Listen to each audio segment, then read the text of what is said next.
ഇന്ന് നമ്മൾ ഡിസ്കസ് ചെയ്യാൻ പോകുന്നത് ചാപ്റ്റർ 1 പാർട്ട് ബി ആണ്. പാർട്ട് എയിൽ നമ്മൾ മീനിങ്ങും definition, objectives, significance, functions, principles, areas covered by industrial relation policies, അത്തരം കാര്യങ്ങളൊക്കെ ഡിസ്കസ് ചെയ്ത് കഴിഞ്ഞു. ഇന്ന് ഡിസ്കസ് ചെയ്യാൻ പോകുന്നത് causes of poor IR and the parties to industrial relation, then perspectives or approaches on IR, industrial relation and the emerging social economic scenario, and industrial relation and the state. ഇത്രയും 5 കാര്യങ്ങളാണ് discuss ചെയ്യാൻ പോകുന്നത്. Okay, first of all we want to study about the causes of poor industrial relations. അപ്പോൾ industrial relation എന്താ നമ്മൾ ഒരുപാട് കേട്ട് കഴിഞ്ഞു, പഠിച്ചു കഴിഞ്ഞു. ഓക്കെ, ദെൻ ഇൻഡസ്ട്രിയൽ റിലേഷന് പൂവർ ആയിക്കഴിഞ്ഞാൽ, ഒരു നല്ലൊരു എംപ്ലോയറും എംപ്ലോയിയും തമ്മിലായാലും ട്രേഡ് യൂണിയൻ തമ്മിലായാലൊക്കെ നല്ലൊരു റിലേഷൻ ഇല്ലാതായിക്കഴിഞ്ഞാൽ എന്തായിരിക്കും അവിടുത്തെ അവസ്ഥ? എന്തെല്ലാം പ്രോബ്ലംസ്, കോസസുകൾ അവിടെ ഉണ്ടാവും? അവിടെ നമ്പേഴ്സ് ഇട്ടിട്ട് ലിസ്റ്റ് ഔട്ട് ചെയ്തിട്ടുണ്ട് ആ പ്രോബ്ലംസുകളൊക്കെ. ഫസ്റ്റ് വൺ, മെൻ്റൽ ഇനീഷ്യ on the part of management and labour. Okay, മാനേജ്മെൻറ്റിൻ്റെ ഭാഗത്തു നിന്നായാലും ലേബേഴ്സിൻ്റെ ഭാഗത്തു നിന്നായാലും ഒരു ഇനീഷ്യ ഉണ്ടാവും. ഇനീഷ്യ പറഞ്ഞാൽ എന്താണ്? ലേസി. ഓക്കെ, വളരെയധികം മെൻ്റലായിട്ട് ഒരു ഇൻട്രസ്റ്റ് ഇല്ലാത്ത പ്രവർത്തനങ്ങളായിരിക്കും രണ്ടാളുടെ ഭാഗത്തു നിന്നും ഉണ്ടാവുക. ഒരു നല്ല രീതിയിലുള്ള പ്രവർത്തനങ്ങൾ ഉണ്ടാവില്ല. ഭയങ്കര മടി പിടിച്ചിട്ടുള്ള ഒരു മൂവ്മെൻ്റ് ആയിരിക്കും ഉണ്ടാവുക. Second one, an intolerant attitude of management towards the workers.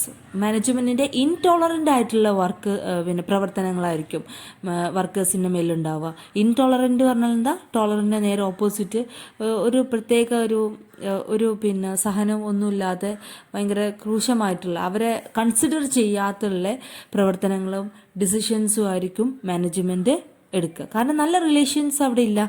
Okay, the third one, ഇൻഅഡ്വക്കേറ്റ് fixation of wage and wage structure. Wage ഒന്നും അഡ്വക്കേറ്റ് ആയിട്ടുള്ള ഫിക്സേഷൻ ഉണ്ടാവില്ല. അതായത് നല്ല രീതിയിലുള്ള വേജ്, അവരുടെ പ്രവർത്തനങ്ങൾ അല്ലെങ്കിൽ അവരുടെ വർക്കിനനുസരിച്ചുള്ള വേജ് എന്ത് ചെയ്യില്ല, കണക്കാക്കാനൊക്കെ ബുദ്ധിമുട്ടുകൾ വരും. കാരണം ആ റിലേഷൻ കീപ്പ് ചെയ്യുന്നില്ല. അതുകൊണ്ട് തന്നെ ഫിക്സേഷൻ ഓഫ് വേജ് അത് അഡ്വക്കേറ്റ് ആവില്ല. Okay, the fourth one, unhealthy working conditions. Working conditions unhealthy ആവുമെന്നാണ് പറയുന്നത്. ഒരു ഓർഗനൈസേഷനകത്ത് നല്ലൊരു റിലേഷൻ ഇല്ല എന്ന് പറഞ്ഞാൽ അവിടെ എന്തുണ്ടാവും? ഡിസ്പ്യൂട്ടുകൾ ഉണ്ടാവും. പരസ്പരം തർക്കങ്ങളും കാര്യങ്ങളൊക്കെ ആയിട്ട് മുന്നോട്ട് പോകുന്ന ഓർഗനൈസേഷൻ ആയിരിക്കും. അതുകൊണ്ട് തന്നെ നമുക്ക് അറിയാം അവിടെ നല്ലൊരു വർക്കിംഗ് കണ്ടീഷൻ ഉണ്ടാവില്ല, നല്ല അഡ്വക്കേറ്റ് ആയുള്ള സാലറി ഉണ്ടാവില്ല. അതുപോലെ തന്നെ ഫിഫ്ത്ത് പോയിന്റ്, ഡിസിപ്ലിൻ ഉണ്ടാവില്ല. അതുപോലെ തന്നെ ഒരുപാട് lack of human relation skill on the part of management and other management and superiors. Okay, അപ്പോൾ നല്ലൊരു ഹ്യൂമൻ റിലേഷൻ കീപ്പ് ചെയ്യാനൊന്നും അവിടെ സാധിക്കില്ല. ഓക്കെ, ഏഴാമത്തെ പോയിന്റാണ് desire on the part of workers for higher bonus, higher salary. That's not possible അല്ലാതെ വരും. കാരണം എന്താ? വർക്കേഴ്സിൻ്റെ ആഗ്രഹങ്ങളൊന്നും പോസിബിൾ അല്ലാതെ വരും. കാരണം നല്ല റിലേഷൻ അവിടെ കീപ്പ് ചെയ്യുന്നില്ല, ഡിസ്പ്യൂട്ടുകൾ നിലനിൽക്കുന്നുമുണ്ട്. എട്ടാമത്തെ പോയിന്റാണ് inappropriate introduction of automation without providing the right climate. Management കൊടുക്കുന്ന ഇൻസ്ട്രക്ഷനും വർക്കേഴ്സിൻ്റെ ക്ലൈമാറ്റ്, അതായത് വർക്കിംഗ് കണ്ടീഷനും മാച്ച് അല്ലാതെ വരുമ്പോൾ വരുന്നൊരു സിറ്റുവേഷൻ എവിടെ ഉണ്ടാകും?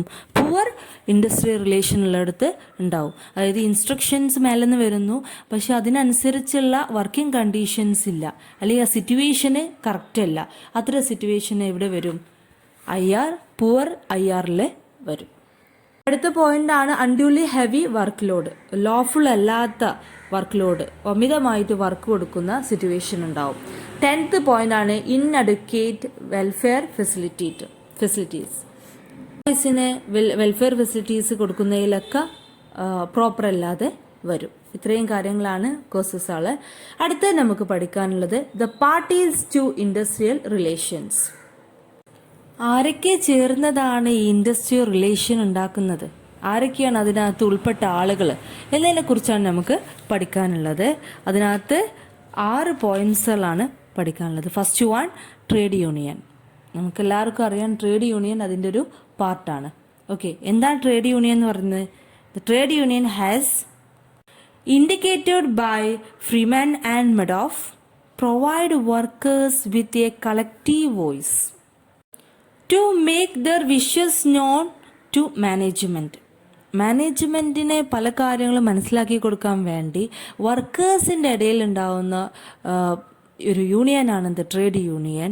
It's an collective voice of വർക്കേഴ്സിൻ്റെ മൊത്തമായിട്ടുള്ളൊരു വോയിസാണ്.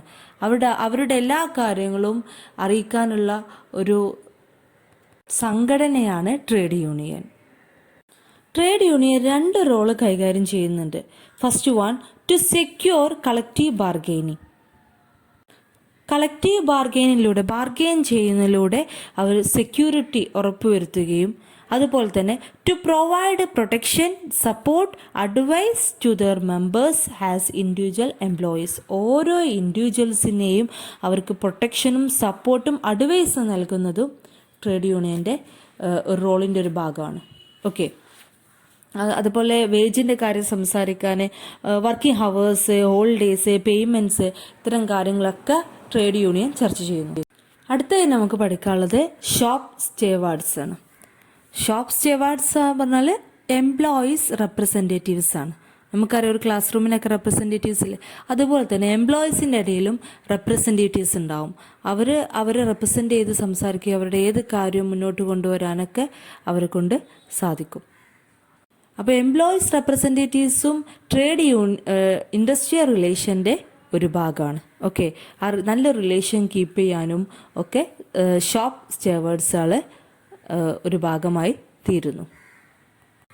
ദേ ഇൻവോൾവ് ഇൻ സെറ്റിലിംഗ് ഡിസ്പ്യൂട്ട് സെറ്റിൽ ചെയ്യാൻ, അതുപോലെ തന്നെ ഗ്രീവൻസുകൾ സോൾവ് ചെയ്യാൻ, അതുപോലെ തന്നെ എംപ്ലോയീസിൻ്റെ റെപ്രസെൻറ്റേറ്റീവ് ആയിട്ടും ഡിസിപ്ലിനറി മാറ്റേഴ്സിലൊക്കെ ഇവർ ഇൻവോൾവ് ചെയ്യുന്നതാണ്.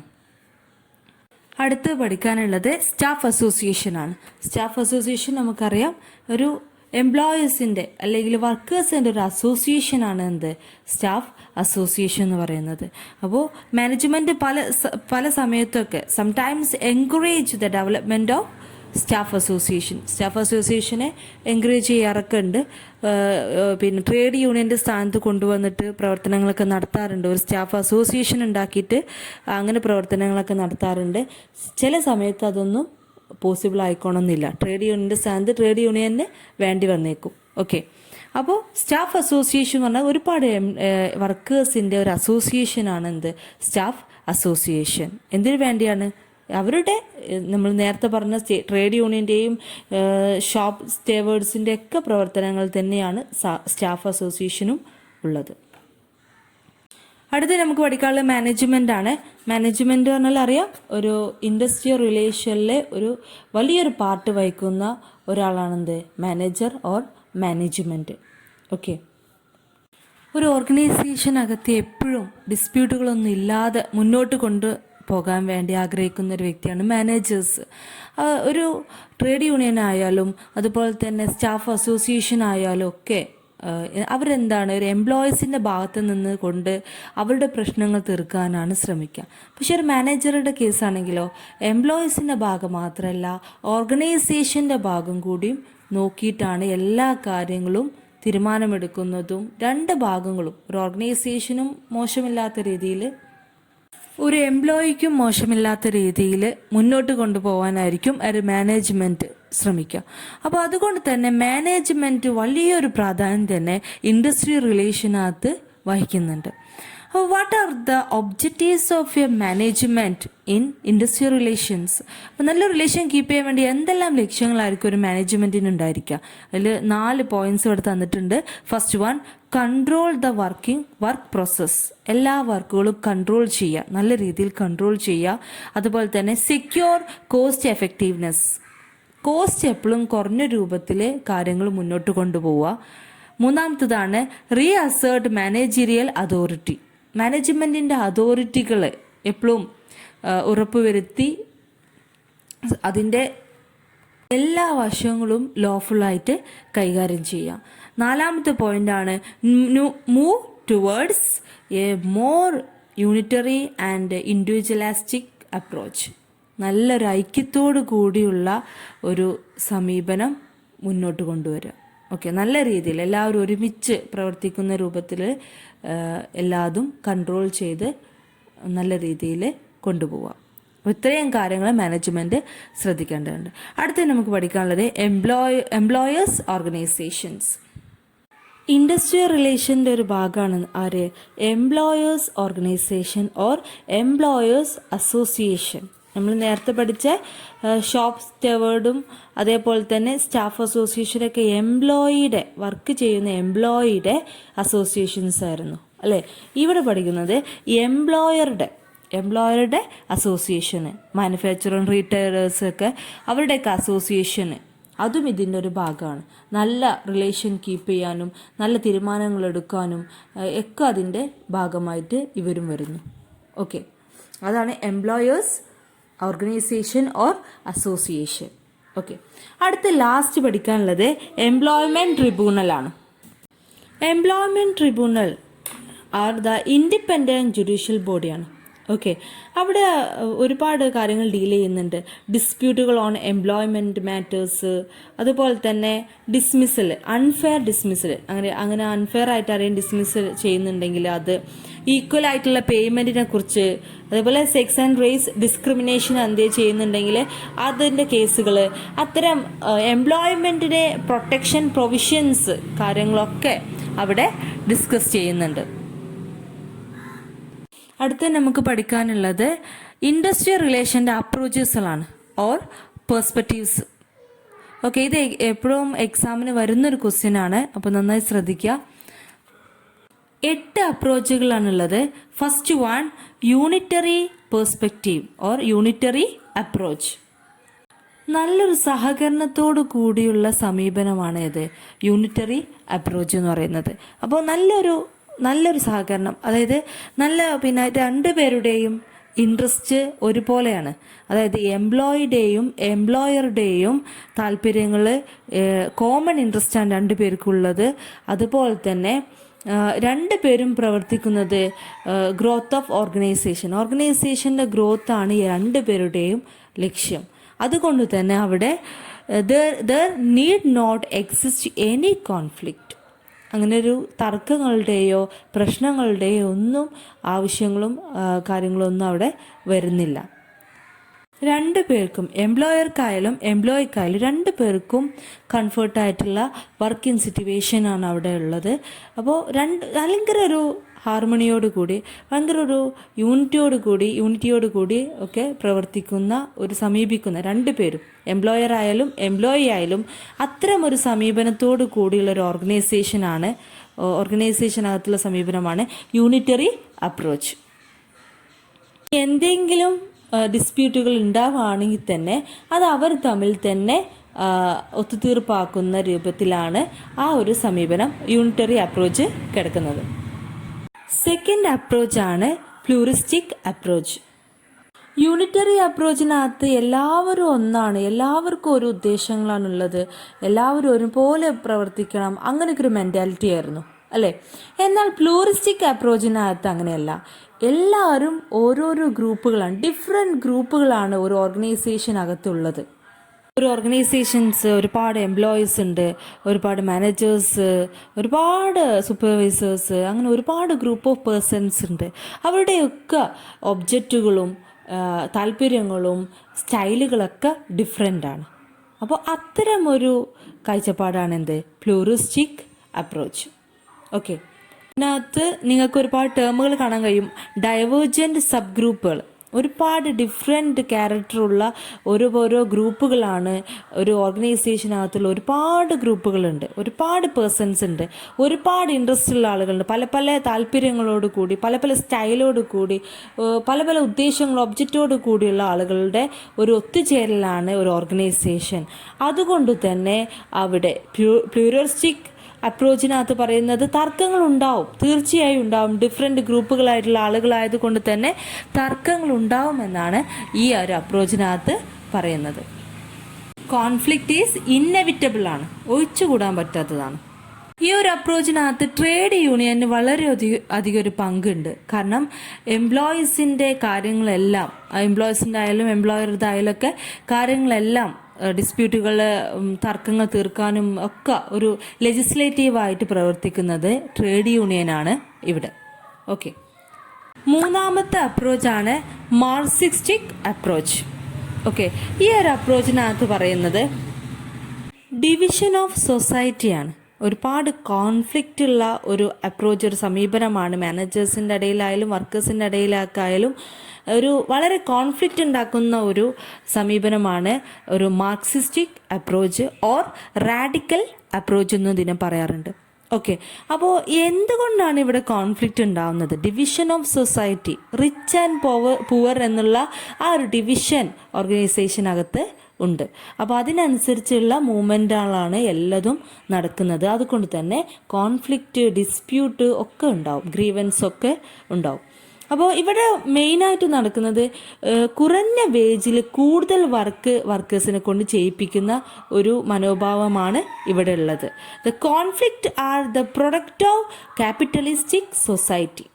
ഒരു ക്യാപിറ്റലിസം നമുക്കറിയാം, ഒരു മുതലാളിവൽക്കരണം, അതിന് മെയിൻ കാരണം ഈ കോൺഫ്ലിക്റ്റുകളാണ് അല്ലേ.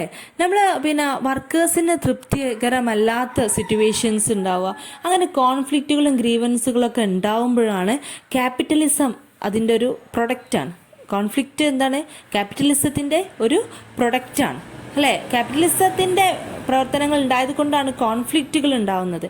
അപ്പോൾ നല്ലൊരു ക്യാപിറ്റലിസം മനോഭാവം ഉള്ള ഒരു അപ്രോച്ചാണ് എന്ത്? Radical or Marxist approach. ഇവിടെ ഈ ഒരു മനോഭാവത്തിൽ എക്സ്പ്ലോയിറ്റ് ദ വർക്കേഴ്സിനെ എന്ത് ചെയ്യുന്നു? എക്സ്പ്ലോയിറ്റ് ചെയ്യുന്നുണ്ട്. ഓക്കെ, അപ്പോൾ അത്തരത്തിലൊരു അപ്രോച്ചാണ് ഈ ഒരു അപ്രോച്ച്. ഇവിടെ ഏറ്റവും കൂടുതൽ പ്രാധാന്യം കൊടുക്കുന്നത് ക്യാപിറ്റലിനാണ്, പ്രോഫിറ്റിനാണ്. ഓക്കെ, നാലാമത്തെ അപ്രോച്ചാണ് ഫ്ലാൻഡേഴ്സ് ഓക്സ്ഫോർഡ് അപ്രോച്ച്. ഇതൊരു സിസ്റ്റമാറ്റിക് അപ്രോച്ചാണ്. ഇവിടെ എന്താണെന്ന് വെച്ചാൽ ഓർഗനൈസേഷനിലെ എംപ്ലോയറുടെയും എംപ്ലോയിൻ്റെയൊക്കെ കാഴ്ചപ്പാട് ഒരു സിസ്റ്റമാറ്റിക് ആയിട്ടാണ്. എല്ലാ കാര്യത്തിനും ഒരു സ്ട്രക്ചർ, ഘടനയൊക്കെ ഉണ്ട്. അതിനനുസരിച്ചാണ് എല്ലാ പ്രവർത്തനങ്ങളും നടക്കുന്നത്. അപ്പോൾ ഒരുപാട് നിബന്ധനകളുണ്ടാവും, അതൊക്കെ കീപ്പ് ചെയ്തുകൊണ്ട് ആണ് മുന്നോട്ട് പോകുന്നത്. എംപ്ലോയ്മെൻറ്റിന്, പ്രൊഡക്ഷന്, ഇതിനൊക്കെയാണ് കൂടുതൽ പ്രാധാന്യം കൊടുക്കുന്നത്. അവിടെയുള്ള ഹ്യൂമൻ റിലേഷൻസ്, അങ്ങനെ ക്വാളിറ്റേറ്റീവായിട്ടുള്ള ക്യാരക്ടറിനൊന്നും അധികം പ്രാധാന്യം കൊടുക്കുന്നുണ്ട്. പക്ഷെ കൂടുതൽ പ്രാധാന്യം കൊടുക്കുന്നത് ആക്ഷനാണ്, ഒരു സിസ്റ്റത്തെയാണ്. ഓക്കെ, ഒരു സിസ്റ്റമാറ്റിക് ആയിട്ടുള്ള സ്ട്രക്ചറിലാണ് ഓർഗനൈസേഷൻ മൂവ് ചെയ്യുന്നത്. അതിനനുസരിച്ചാണ് എല്ലാവരും പ്രവർത്തിക്കേണ്ടത് എന്നൊരു കാഴ്ചപ്പാടാണ് ഇത് ദ ഓക്സ്ഫോർഡ് അപ്രോച്ചിനകത്ത്. ഈ പ്രൊസീജിയേഴ്സിനൊക്കെ കൂടുതൽ, അല്ലെങ്കിൽ സ്ട്രക്ചറിന്, ഘടനക്ക്, സിസ്റ്റമാറ്റിക് ആയിട്ടുള്ള പ്രവർത്തനങ്ങൾക്ക് കൂടുതൽ ഇമ്പോർട്ടൻ്റ് കൊടുക്കുക എന്ന് പറഞ്ഞാൽ എന്താണ്?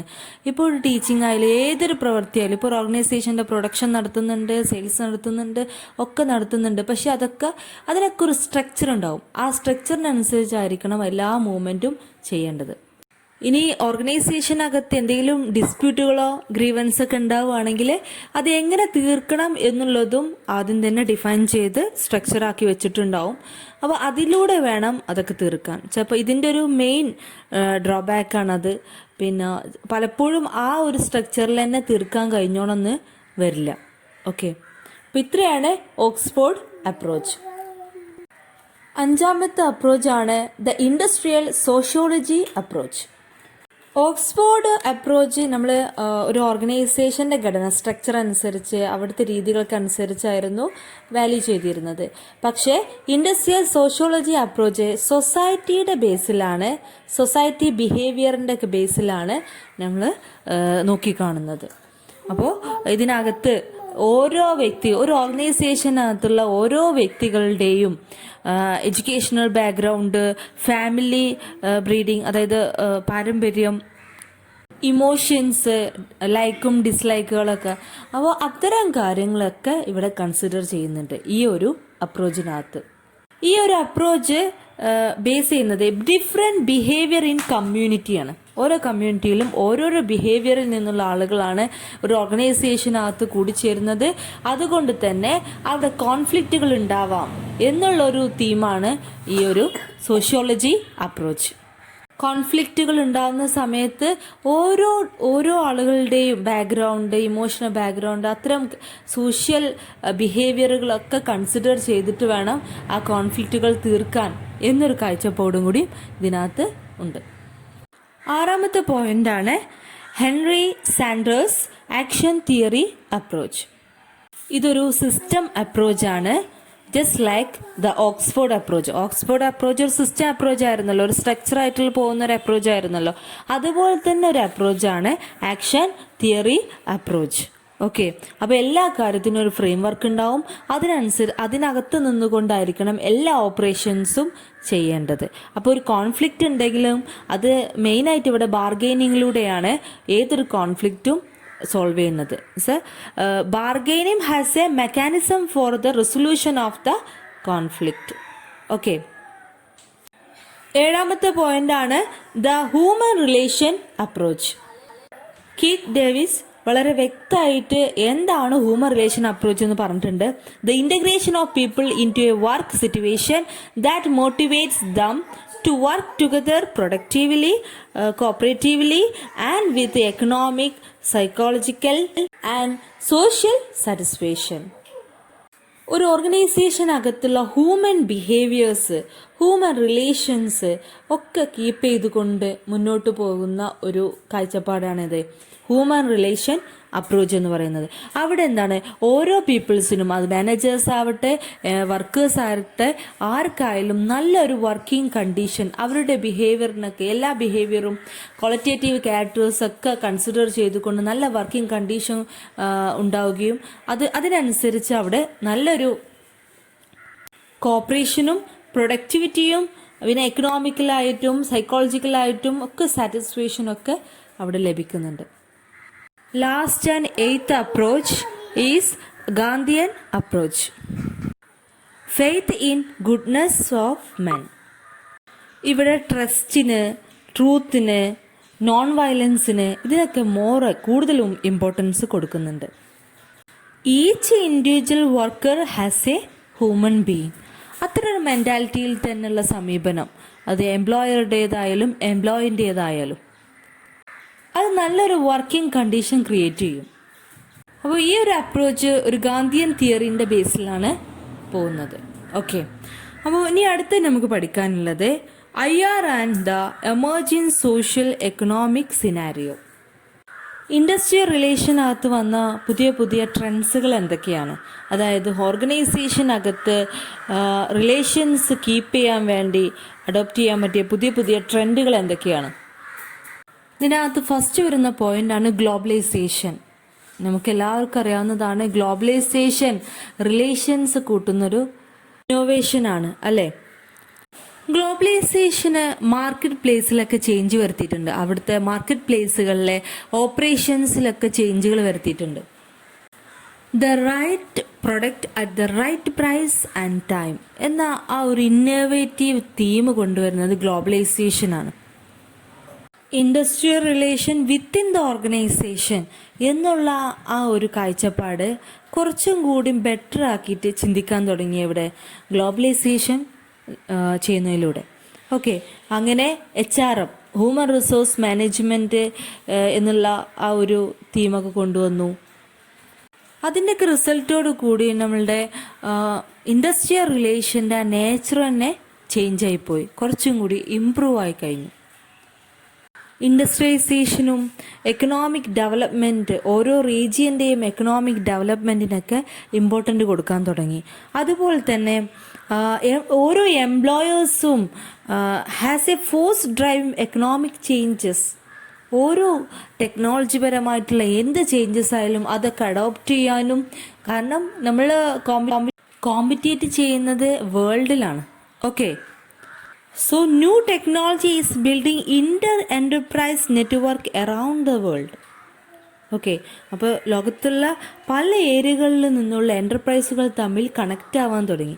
ഓക്കെ, എന്റർപ്രൈസുകളുടെ ആ ബൗണ്ടറീസുകളൊക്കെ തകർന്നു അല്ലെ, ആ ഒരു നിയന്ത്രണങ്ങളൊക്കെ തകർന്നു. എല്ലാവരും നല്ല റിലേഷൻസ്, ന്യൂ ടെക്നോളജീസ്, അതിലൂടെ തന്നെ പുതിയ ഒരു ഇൻഡസ്ട്രിയൽ റിലേഷൻസ് ഏതൊരു ഓർഗനൈസേഷനകത്തും അതിനനുസരിച്ചുള്ള റിലേഷൻസ് ഒക്കെ കീപ്പ് ചെയ്യാനും തുടങ്ങി. ഇതിനകത്ത് തന്നെ അടുത്ത് പഠിക്കാനുള്ളത് ട്രെൻഡ്സ് ഇൻ എംപ്ലോയ്മെന്റ് ആണ്. What are the most common trends in the employment pattern? First one, decline stability and security in employment. ഗ്ലോബലൈസേഷന്റെ വരവോട് കൂടി എംപ്ലോയ്മെന്റ്, തൊഴിലിന്റെ എന്തായി, സെക്യൂരിറ്റിയും സ്റ്റെബിലിറ്റിയും ഒക്കെ ഒഴിവാക്കി. ഓക്കെ, ചിലവരുണ്ടാവും സ്ഥിരമായിട്ട് ഗവൺമെന്റ് പോസ്റ്റിലിരിക്കുന്നവർ, അങ്ങനെ എല്ലാവർക്കും അവസരങ്ങൾ ലഭിക്കാൻ തുടങ്ങി. അപ്പോൾ ഓരോരുത്തരുടെ ജോലിയുടെ സ്റ്റെബിലിറ്റി, സെക്യൂരിറ്റി അതൊക്കെ ഒഴിവാക്കപ്പെട്ട് എല്ലാവർക്കും ജോലി സാധ്യതകൾക്കുള്ള ചാൻസുകൾ ഉണ്ടായി. മുന്നേക്ക് ഓരോ ജോബ് ഓരോരുത്തരുടെ കുത്തകയായിരുന്നു, അതൊക്കെ മാറ്റം വന്നു. ഓക്കെ, രണ്ടാമത്തെ പോയിന്റാണ് ഡിക്ലൈനിങ് ലേബർ ഇന്റൻസിറ്റി. തൊഴിലാളികളുടെ ആ ഒരു തീവ്രതയൊക്കെ കുറച്ചു അല്ലെങ്കിൽ ഒഴിവാക്കപ്പെട്ടു. അതായത് ലേബേഴ്സിനൊക്കെ കുറച്ചു. അതിന് പകരം ഈ മെഷീൻസും പുതിയ ടെക്നോളജികളൊക്കെ യൂസ് ചെയ്യാൻ തുടങ്ങിയപ്പോൾ ലേബറിനെ യൂസ് ചെയ്യുന്നത് നമുക്ക് കുറക്കാൻ സാധിച്ചു. മൂന്നാമത്തെ പോയിന്റാണ് a growing irregular labour force. ഗ്ലോബലൈസേഷൻ്റെ ഒക്കെ മുന്നേ എങ്ങനെയായിരുന്നു, ഒരു റെഗുലർ ലേബേഴ്സ് ആയിരുന്നു, ഒരു ഓർഗനൈസേഷനിൽ വർക്ക് ചെയ്യുക, സ്ഥിരമായിട്ട് അവിടെ വർക്ക് ചെയ്യുക, അങ്ങനത്തെ ഒരു സിസ്റ്റം. അതൊക്കെ മാറി ടെമ്പററി വർക്കുകളൊക്കെ വരാൻ തുടങ്ങി. ജോബ് ഷെയറിംഗ് ലേബേഴ്സ് വന്നു, പാർട്ട് ടൈം വർക്കുകൾ, അതുപോലെ തന്നെ കോൺട്രാക്ട് ഉപയോഗിച്ചുകൊണ്ടുള്ള വർക്കുകൾ, അത്തരം ഇന്നോവേഷൻസ് ഒക്കെ വന്നു.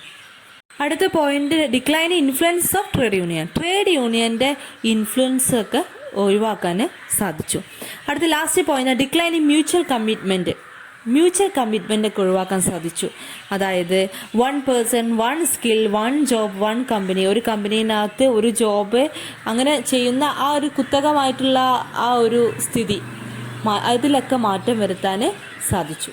കാരണം അവരുടെ ആ ഒരു ഓർഗനൈസേഷൻ വേൾഡിലാക്കി മാറ്റപ്പെട്ടു അല്ലേ, മൊത്തം ഒരു ഇലാബറേറ്റ് ചെയ്ത് കഴിഞ്ഞു. അതുകൊണ്ട് തന്നെ 1 person 1 സ്കിൽ 1 ജോബ് 1 കമ്പനി എന്നുള്ള ആ ഒരു തീമേ മാറിപ്പോയി. അടുത്ത നമുക്ക് പഠിക്കാനുള്ളത് ട്രെൻഡ്സ് ഇൻ ദ ലേബർ മാർക്കറ്റാണ്. അപ്പോൾ ലേബർ മാർക്കറ്റിൽ വന്ന ട്രെൻഡ്സുകൾ, ചേഞ്ചസ് എന്തൊക്കെയാണ്? ഫസ്റ്റ് പോയിന്റ് ആണ് recruitment bar in the public sector and government employment. Privatisation വരുന്നതോട് കൂടി, ഗ്ലോബലൈസേഷന്റെ ഭാഗമായിരുന്നല്ലോ പ്രൈവറ്റൈസേഷൻ, അപ്പോൾ അതിൻ്റെ വരവോട് കൂടി പബ്ലിക് സെക്ടറിൻ്റെയും ഗവൺമെൻറ്റിൻ്റെ എംപ്ലോയ്മെൻറ്റ് റിക്രൂട്ട്മെൻ്റ് ഒക്കെ കുറയാൻ തുടങ്ങി. സെക്കൻഡ് വൺ ആണ് ഇൻക്രീസിങ് ഓപ്പൺ അൺഎംപ്ലോയ്മെൻറ്റ്. എല്ലാം ഓപ്പണായി ഗ്ലോബൽ വൈസിലാണ് വരുന്നത്. അതുകൊണ്ട് തന്നെ തൊഴിലില്ലായ്മയും ഒരു ഓപ്പണായി മാറി. ഓക്കെ, ഇൻക്രീസ് ചെയ്തു.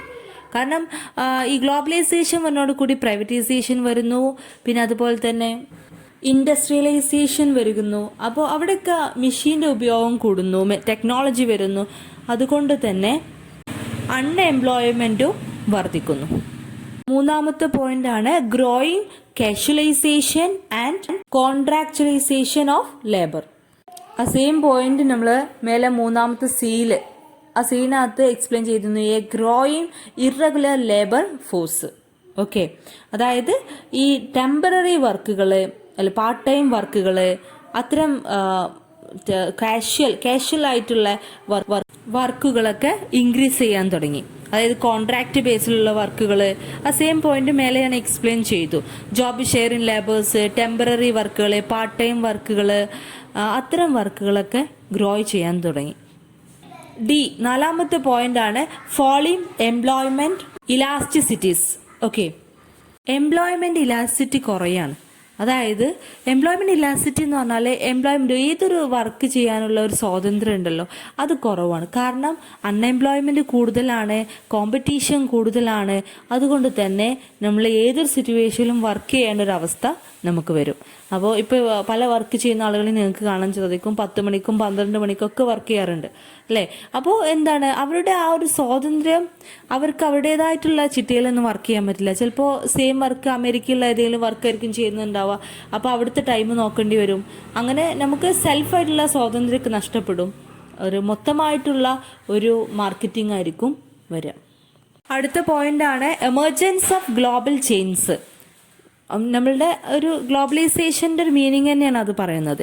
Global change splitting production processes into different parts dispersed over several locations. ഓർഗനൈസേഷനിലെ ആക്ടിവിറ്റികൾ പല ലൊക്കേഷനിലും ആയിരിക്കും. ഒന്ന് അമേരിക്കയിലാണെങ്കിൽ ഒന്ന് യൂറോപ്പിലാവാം. അങ്ങനെ പല ഒരു വേൾഡ് വൈസിലുള്ള ഒരു കോമ്പറ്റീഷന്, പ്രൊഡക്ഷന്, മാർക്കറ്റിംഗ് ആയതുകൊണ്ട് തന്നെ പല ലൊക്കേഷനിലും ആയിരിക്കും പല പല പാർട്ടുകളും ഓരോന്നിന്. അപ്പോൾ അതിൻ്റേതായിട്ടുള്ള കാര്യങ്ങളൊക്കെ വരും. ഒരു പ്രൊഡക്ഷൻ ഇവിടെ ആണെങ്കിൽ സെയിൽസ് വേറെ എവിടെയെങ്കിലും ആയിരിക്കാം. അങ്ങനെ ചിലപ്പോൾ വർക്കേഴ്സ് വേറെ ഏതെങ്കിലും നാട്ടിലായിരിക്കാം, അതിനെ നിയന്ത്രിക്കുന്ന വേറെ ഏതെങ്കിലും നാട്ടിലായിരിക്കാം. അങ്ങനെ സ്പ്ലിറ്റ് ചെയ്ത് കിടക്കുകയാണെന്നാണ് അവിടെ പറയുന്നത്. അടുത്ത പറയാനുള്ള പോയിന്റാണ് mergers and acquisitions, divestitures and other ownership changes and pressure on work. ആഗോളമായിട്ട് മൊത്തം വേൾഡിലുള്ള മാർക്കറ്റിംഗ് ആയതുകൊണ്ട് തന്നെ മെർജ് ചെയ്യുക, രണ്ട് ഓർഗനൈസേഷൻ തമ്മിൽ ഒന്നിച്ച് ചേർക്കുകയാണെങ്കിലും, അക്വസിഷൻ ആണെങ്കിലും, ഒരു ഓർഗനൈസേഷനെ വാങ്ങുകയാണെങ്കിലും, അല്ലെങ്കിൽ ഡൈവേർച്ചർ ആണെങ്കിലും, അത്തരം കേസുകളിലൊക്കെ എന്തുണ്ടാവും, അതർ ഓണർഷിപ്പ് ചേഞ്ചസ് ആണെങ്കിലും ആൻഡ് പ്രഷർ ഓൺ വർക്കേഴ്സ്, ഇതൊക്കെ ഇതിനകത്ത് സംഭവിക്കാം. ഗ്ലോബലൈസേഷൻ വഴി ഒരു ലേബർ മാർക്കറ്റിൽ സംഭവിക്കാം. മെർജ് ഉണ്ടാവും, അക്വസിഷൻ ഉണ്ടാകും. പക്ഷെ അതിൻ്റെയൊക്കെ സാധ്യതകൾ വലിയതാണ്. ഒരു തൊട്ടപ്പുറത്തുള്ള ഓർഗനൈസേഷനൊന്നും ആവില്ല മെർജ് ചെയ്യുന്നത്, അക്വസിഷൻ ചെയ്യുന്നത്, ഓണർഷിപ്പ് ചേഞ്ച് ചെയ്യുന്നൊന്നും ഇവിടുത്തെ ആളുകളുമായിട്ടാവില്ല. ഓക്കെ, അപ്പോൾ അതിൻ്റേതായിട്ടുള്ള എഫക്റ്റുകളൊക്കെ ഉണ്ടാവും. അതിൽ വർക്കിലൊക്കെ അപ്പോൾ ഒരുപാട് പ്രഷറൊക്കെ ഉണ്ടാവും. ലാസ്റ്റ് പോയിന്റ് ആണ് significant work force reduction in both the public and private sectors. Public സെക്ടറിലായാലും പ്രൈവറ്റ് സെക്ടറിലായാലും വർക്ക് ഫോഴ്സ് റെഡ്യൂസ് ചെയ്യും. അതായത് ലേബേഴ്സിൻ്റെ എണ്ണത്തിൽ കുറവ് വരും. അതായത് ഇൻഡസ്ട്രിയലൈസേഷനും മെഷീൻസിൻ്റെ യൂസേജും ഒക്കെ കാരണം എന്തുണ്ടാവും, ലേബേഴ്സിൻ്റെ ഡിമാൻഡ് കുറയും. അടുത്ത നമുക്ക് പഠിക്കാനുള്ളത് industrial relations and the state ആണ്.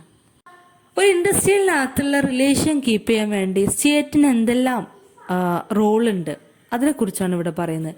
ഒരു ചെറിയ പാർട്ടാണ്, ഇറ്റ്സ് നോട്ട് മച്ച് ഇമ്പോർട്ടൻറ്റ്.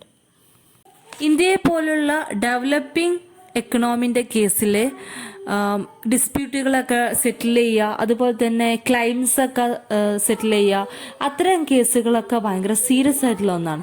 പക്ഷെ ഡെവലപ്ഡ് കൺട്രീസിൻ്റെ കേസിലോ അവിടെ പൊതുവെ ഫ്രീ മാർക്കറ്റായിരിക്കും. എന്ത് ഡിസ്പ്യൂട്ടും കാര്യങ്ങളൊക്കെ ഉണ്ടെങ്കിലും ആ പാർട്ടീസുകളൊക്കെ വെറുതെ അവരൊക്കെ ഫ്രീ ആയിട്ട് വിടും. അവർ സ്വന്തമായിട്ട് സെറ്റിൽ ചെയ്യാൻ അവർക്കൊരു സ്വാതന്ത്ര്യം കൊടുക്കും. സ്ട്രൈക്ക്, ലോക്കൗട്ട് അതൊക്കെ അവിടെ ഉണ്ടാവും. അപ്പോൾ ചില കേസിലൊന്നും പ്രശ്നങ്ങൾ അതിലൊന്നും ഒതുങ്ങില്ല. സ്റ്റേറ്റിൻ്റെ പാർട്ടിസിപ്പേഷൻ അത്യാവശ്യമായിട്ട് വരും. നല്ലൊരു ഇൻഡസ്ട്രിയൽ റിലേഷന് കീപ്പ് ചെയ്യണമെങ്കിൽ സ്റ്റേറ്റിൻ്റെ പാർട്ടിസിപ്പേഷൻ വേണ്ടി വരും. അപ്പോൾ ഒരുപാട് ലീഗൽ ഫ്രെയിം വർക്കുകൾ, റൂൾസ് ആൻഡ് റെഗുലേഷൻസ് ഒക്കെ ആവശ്യമായി വരും. അപ്പോൾ അതിനെക്കുറിച്ചാണ് ഇനി പഠിക്കാനുള്ളത്.